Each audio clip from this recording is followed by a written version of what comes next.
Hi guys, it is June 30th and I wanted to check in with you all and show you a little bit of how the garden has developed through the month of June.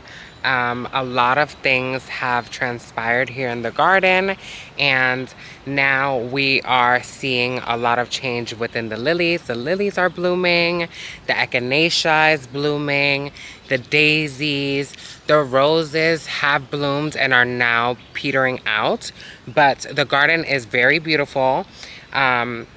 It is going through another transition period. I think now that the later blooming lilies are coming in, a lot more echinacea. What else? The hydrangeas are finally putting out their blooms, and there's so many different hydrangeas here.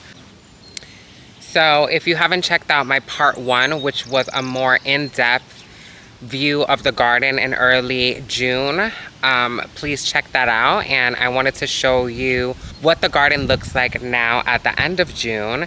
And this is going to be more of a silent tour. It's going to be a lot shorter, but nonetheless as beautiful. And yeah, as you can see, like in back of me, look at the lilies, how gorgeous, and the hydrangeas. Like, it's just like a wonderful time of the year. The heat is kicking in. Not only am I not going to really be talking in this video because it is 90 degrees outside almost every day, hot and humid here in Southeastern Massachusetts. It's just too much to talk and record and show the garden. So I'm gonna just play some music and take you along the garden. Hopefully you guys enjoy this video. Please give it a like and subscribe, please, to support me. And I can't wait to show you all how the garden continues to put out that bloom power.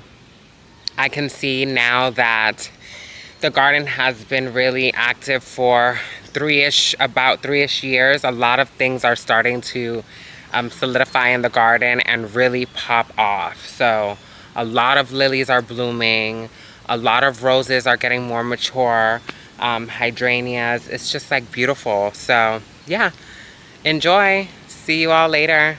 Bye.